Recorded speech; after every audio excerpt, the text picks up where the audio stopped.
अस्सलाम वालेकुम and welcome to my channel. उम्मीद है कि आप सब खैरियत से होंगे। तो हमारी आज की वीडियो एफएनएस टेस्ट के प्रिपरेशन के हवाले से है। आज से हम इंशाल्लाह एफएनएस टेस्ट की तैयारी स्टार्ट करेंगे और जिन लोगों ने भी कोई पढ़ाई नहीं की, जिन्होंने अभी तैयारी भी नहीं स्टार्ट की, तो वो लोग भी हमारे वीडियो से जो है ना डेली पढ़ सकते हैं। अगर आप लोगों ने भी कुछ भी नहीं पढ़ा हुआ, अगर आप इन वीडियोस को भी देख के ना टेस्ट की तैयारी शुरू करें तो आपका टेस्ट इंशाल्लाह आसानी से क्लियर हो जाएगा।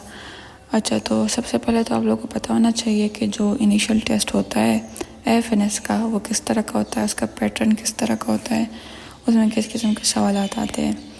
तो जो इनिशियल टेस्ट है ना, उसमें 3 किस्म के टेस्ट होते हैं।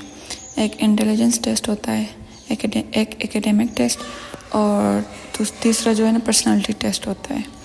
अच्छा, इंटेलिजेंस टेस्ट में हमारे पास 2 पोर्शन आते हैं, वर्बल और नॉन वर्बल। वर्बल में 84 MCQs होते हैं और 30 मिनट्स होते हैं।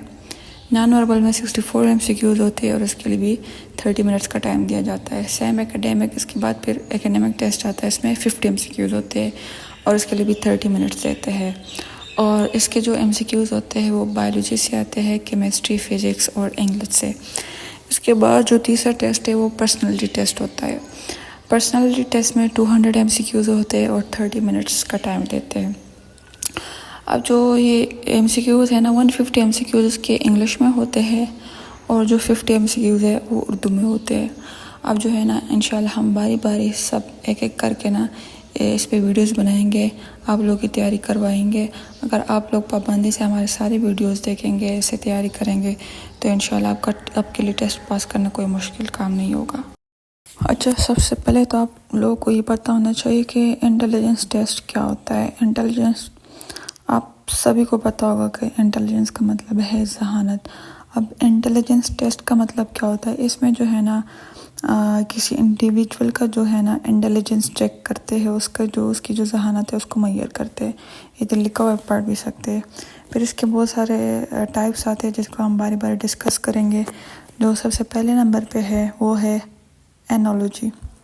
अब एनालॉजी में हमारे पास क्या होता है, इसमें जो है ना हम 2 चीज़ों को आपस में कंपेयर करते हैं। उसको एक्सप्लेन करने के लिए या उसको क्लियरिफाई करने के लिए हम दोनों को आपस में कंपेयर करते हैं। अब आगे जाके हम क्वेश्चंस करेंगे तो आप लोगों को समझ आ जाएगी। जैसे पहले नंबर, जो क्वेश्चन नंबर 1 है वो हमारे पास है, heavy is to light as rough is to hard. आप लोग देखें, इन्होंने एक रिलेशन हमें दिया हुआ है और जो दूसरा है वो हमने ख़ुद फाइंड करना है।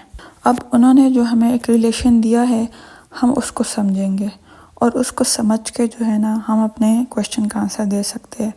अब उन्होंने हैवी इज़ टू लाइट, अगर आप लोग देखो हैवी और लाइट ये दोनों चीज़ें जो है ना एक दूसरे के अपोजिट है। हैवी जो है भारी है, लाइट हल्का, ये दोनों चीज़ें एक दूसरे के अपोजिट है। अब उन्होंने जो वर्ड हमें दिया है रफ़, हम इन्होंने जो ऑप्शंस दिए हम उसमें ढूंढेंगे कि जिसका अपोजिट वर्ड होगा वो इसका आंसर होगा। अब रफ़ आप लोगों को पता है क्या होता है, तो रफ़ का जो अपोजिट होगा वो होगा स्मूथ। तो स्मूथ हमारे पास करेक्ट ऑप्शन है।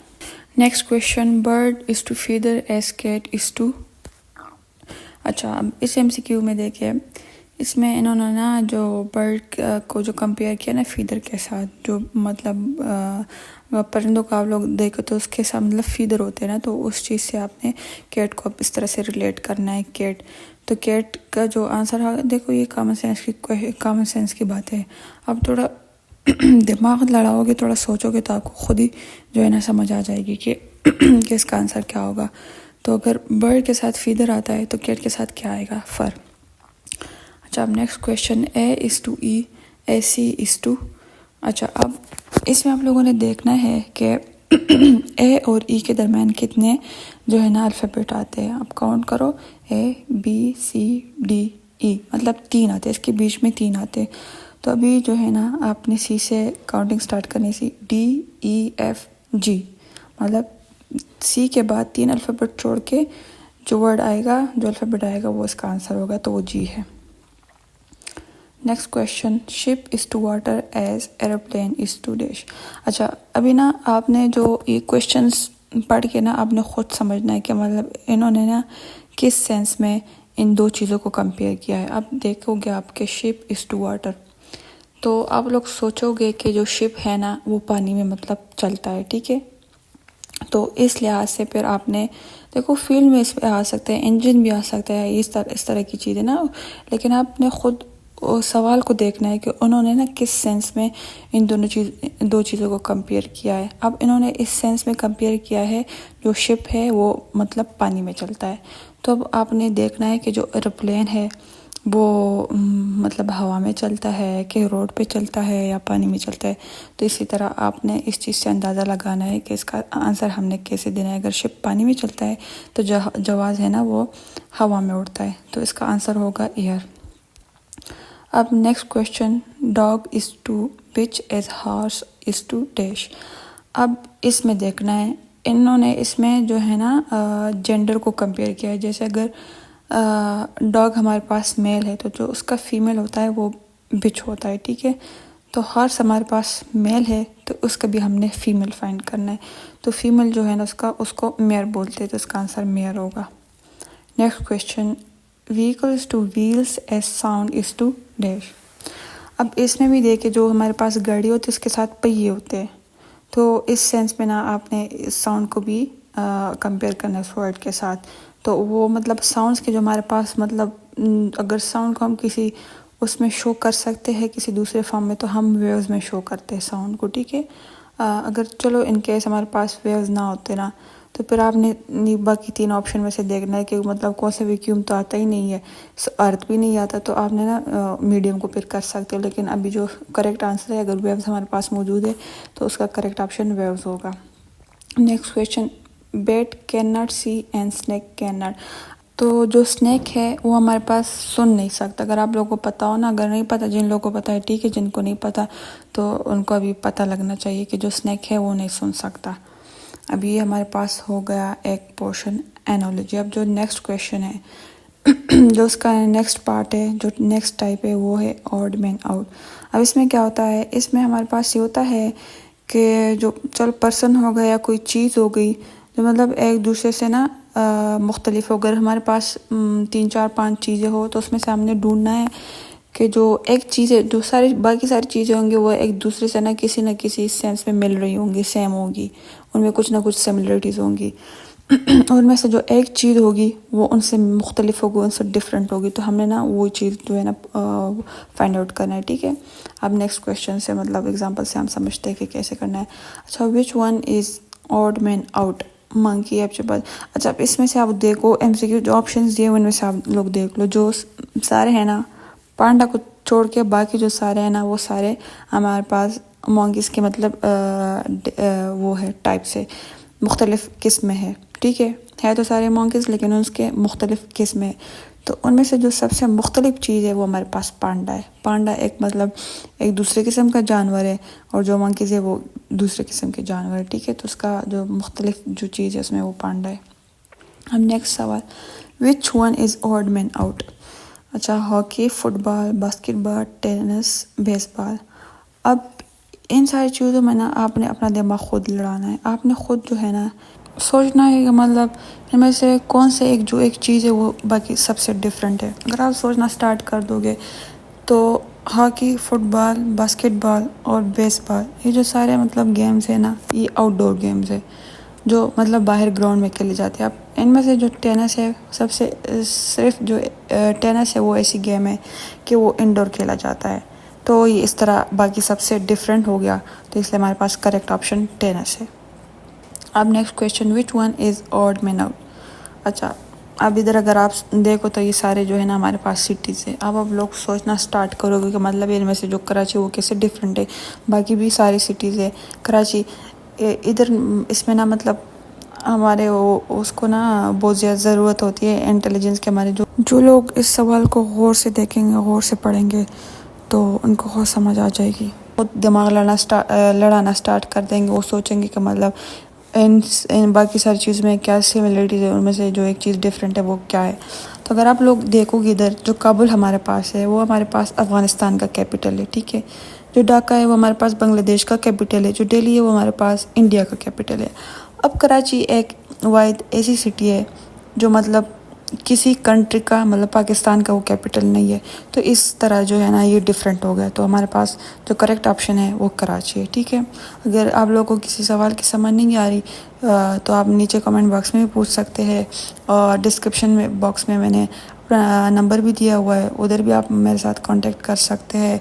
फेसबुक पेज पे या ग्रुप में भी जो है ना आप कांटेक्ट कर सकते हैं। जिस चीज़ की समझ नहीं आती तो आप लोग उधर पूछ सकते हो मुझसे। अच्छा, जो नेक्स्ट क्वेश्चन है विच वन इज, अब इसमें से कौन सी चीज़ डिफरेंट है। अच्छा, अगर आप इधर आप लोग अब देखोगे इधर तो आप लोग सोचोगे क्या, तो ये तो सारे अब जो है ना आउटडोर गेम्स है, ठीक है। तो अब इसमें से मतलब क्या डिफरेंस हो सकता है, तो अभी आपने फिर से सोचना है, आपने गौर से सवाल को पढ़ना है कि ठीक है सारे गेम्स जो है ना वो आउटडोर तो है, लेकिन कुछ ना कुछ मतलब कोई डिफरेंस तो होगा ना। किसी एक गेम, कोई एक गेम ऐसी होगी जो मतलब उसमें वो बाकी सबसे जो है ना डिफरेंट होगा। अब आप लोग सोचोगे, ठीक है। तो इसमें से अगर आप लोग देखो, जो क्रिकेट है उसमें हमारे पास बैट होता है, बॉल होता है, ठीक है। जो हॉकी है इसमें भी हमारे पास बॉल होता है, हॉकी स्टिक होती है, ठीक है। जो बेसबॉल है उसमें भी हमारे पास सेम बॉल होता है और वो जो बैट्स होता है जो भी, ठीक है। अब फुटबॉल एक वाहिद ऐसा गेम है जिसमें मतलब हमारे पास सिर्फ बॉल ही होता है, ठीक है, और कोई चीज़ नहीं होती। मतलब हम उसको जो है ना उससे किक करते हैं, बॉल को किक करते हैं। तो ये इस लिहाज से ना अगर आप लोग देखो तो ये चारों में से जो है ना फुटबॉल डिफरेंट है, तो इसलिए हमारा करेक्ट ऑप्शन जो है फुटबॉल होगा। अब नेक्स्ट क्वेश्चन है, अब चलो एंगल, रेक्टेंगल, स्क्वायर, हेक्सागोन। अगर आप लोग देखो जो तीन चीज़ें हमारे पास है वो शेप्स है, सही है। और जो एंगल है वो शेप नहीं है, वो हमारे पास एक एंगल होता है, 30 का भी होता है, 60 का भी हो सकता है, 45 का, 90 का, किसी का मतलब हो सकता है। और जो बाकी तीन है वो हमारे पास शेप है। तो इसलिए जो एक चीज़ हमारे पास डिफरेंट है वो है एंगल, तो इसलिए करेक्ट ऑप्शन एंगल हो गया। अब ये वाला पोर्शन भी हो गया, ठीक है। जो नेक्स्ट टाइप है हमारे पास वो है जंबल वर्ड्स।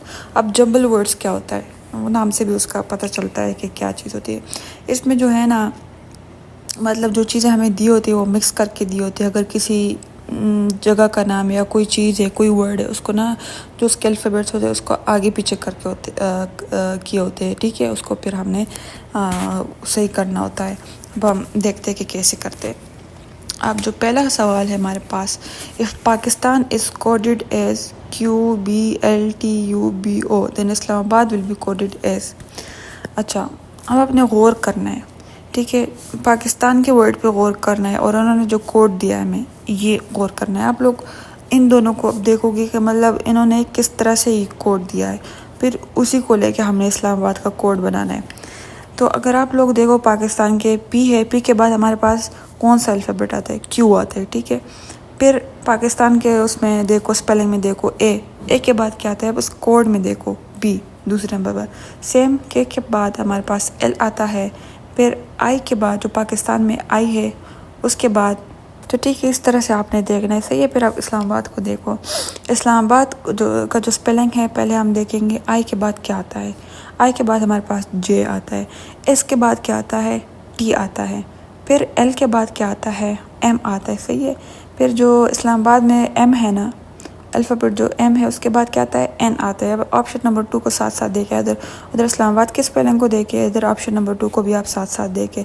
एम के बाद हमारे पास एन आता है, ए के बाद हमारे पास बी आता है, फिर जो इधर बी है इस्लामाबाद में उसके बाद हमारे पास सी आता है, जो ए है उसके बाद बी आता है, जो डी है उसके बाद ई आता है। तो इसलिए हमारे पास ऑप्शन बी करेक्ट है। सही है ना, समझ आ गई कि नहीं। अब नेक्स्ट क्वेश्चन की तरफ आता है। 34 × 58 is equal to 4583 and 25 × 74 is equal to 4742 then 47 × 83 is 2। अच्छा, अब ये क्वेश्चन देखने में तो बड़ा मुश्किल लगता है, लेकिन मुश्किल कोई भी नहीं है, ठीक है। इस तरह सवाल देख के पेपर में भी आपने घबराना नहीं है, आपने बस थोड़ा सा जहन अपना खोल के रखना है, थोड़ा सोचना है कि मतलब ये सवाल उन्होंने किस तरह से दिया हुआ है। अगर आप इस सवाल को देखोगे, ठीक है, जो पहला दिया है इन्होंने 34 × 58 इज इक्वल टू 4583, अगर इसको आप देखना स्टार्ट करो, ठीक है, आपने देखना है कि इस साइड पे भी हमारे पास 4 डिजिट है, इक्वल के बाद भी हमारे पास 4 डिजिट है। अगर थोड़ा गौर से देखो तो सेम वही डिजिट जो लेफ़्ट साइड पे हमारे पास है वही डिजिट्स हमारे पास राइट साइड पे मौजूद है, ठीक है। इन्होंने कोई मल्टीप्लिकेशन नहीं किया, आप लोगों ने इधर देखना है। गौर से दिमाग से काम लेना है। अब जो अगर इधर आप लोग देखो ना, तो जो 3 है, जो लेफ़्ट साइड पे हमारे पास जो पहला डिजिट है 3, उन्होंने उसको राइट साइड पे सबसे लास्ट में लिखा है, ठीक है।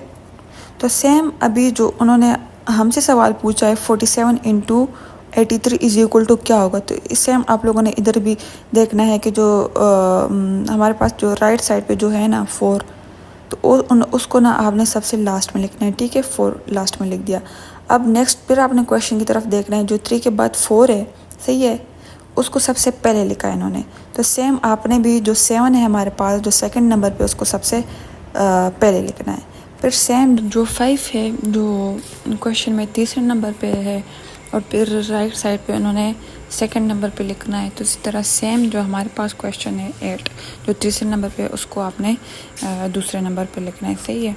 फिर जो उधर उसमें लास्ट डिजिट है 8, उन्होंने तीसरे नंबर पे लिखा है। सेम अपनी 3 जो है ना हमारे पास जो क्वेश्चन है 3, आपने उसको तीसरे नंबर पे लिखना है। अच्छा, अब ज़रूरी नहीं है कि आपने जो है ना सारे चारों के 4 डिजिट से करने हैं।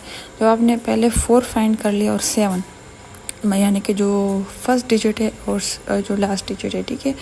अगर आपने ये फाइंड कर लिया, ऑप्शंस में आप लोग देखोगे तो आप लोग के पास एक ही ऑप्शन है जिसके स्टार्ट में 7 है और लास्ट में 4 है। तो आपको उधर ही समझ जाना चाहिए कि जो करेक्ट ऑप्शन है ये वाला ऑप्शन है, सही है। तो टाइम बचाने के लिए आपने जो है ना सारे डिजिट्स नहीं करने, बस आपको पता चल गया कि जो हमारे पास एक ऑप्शन है जिसके स्टार्ट में 7 है, लास्ट में 4 है, तो वही करेक्ट ऑप्शन होगा। तो आपने फिर टाइम वेस्ट नहीं करना, बस वही टिक करके आगे नेक्स्ट सवाल पे जाना चाहिए, ओके। अच्छा, हमारे पास जो नेक्स्ट क्वेश्चन है, if 1678 stands for AFGH then 1945 stands for.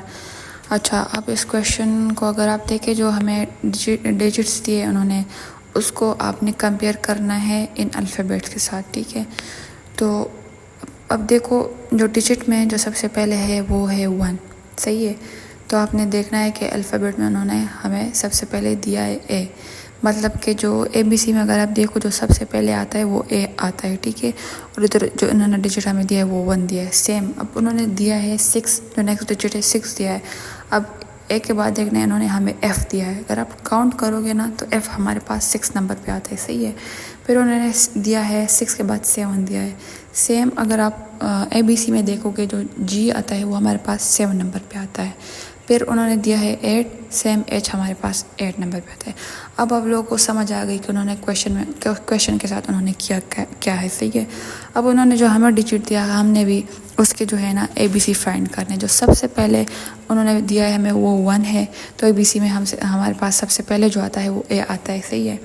फिर 9 नंबर पे आपने देखना है कि क्या आता है, वो ABCDEFGH I, हमारे पास I आता है 9 पे, सही है। फिर 4 पे देखना है क्या आता है, ABCD आता है। फिर 5 पे देखना है हमारे पास E आता है। तो आपको समझ आना चाहिए कि करेक्ट ऑप्शन कौन सा है। अब next question, if face is coded as 6780 the ACE is coded as. अच्छा, अब इस क्वेश्चन में आप लोगों ने बस सिंपल सा देखना, देखो जो उन्होंने फेस दिया है उनमें से उन्होंने सिर्फ F हटा के वही वर्ड लिखा है। तो सेम जो उन्होंने डिजिट्स हमें दिया है, अब फेस में जो अल्फ़ाबेट है वो भी 4 है, जो डिजिट्स है वो भी 4 है। तो उन्होंने सिर्फ F हटा के वही वर्ड दिया है हमें ACE। तो सेम आप लोगों ने डिजिट्स में भी 6 हटा के वही लिखना है, सही है, डिजिट्स। तो उसका आंसर जो है ना 780 है। अब नेक्स्ट क्वेश्चन है, इन्होंने इस तरह का वर्ड दिया है तो हमने समझना है कि क्या चीज़ दी, सही है। तो उसको जब आप उसको जब आप सीधा करोगे तो उससे हमारे पास बनता है डैफोडिल। अब अगर आप लोग देखो ऑप्शंस में तो कहीं पे भी डैफोडिल नहीं लिखा हुआ, लेकिन आप लोग को ये पता होना चाहिए कि डैफोडिल जो है ना वो हमारे पास एक फ्लावर है, ठीक है। तो ऑप्शन में हमारे पास फ्लावर है तो हम उस ऑप्शन को टिक करेंगे। नेक्स्ट क्वेश्चन भी इसी तरह का है। अब इस वर्ड को तो पहले हम समझेंगे कि ये क्या चीज़ है। इससे बनता है कराची, सही है। सेम ऑप्शन में हमारे पास कराची कहीं नहीं लिखा हुआ, तो हमें पता है कि कराची एक सिटी है, तो जो करेक्ट ऑप्शन है वो सिटी है। ये क्वेश्चन भी कुछ इसी तरह का है। पहले तो वर्ड को समझना है कि क्या चीज़ लिखा हुआ है।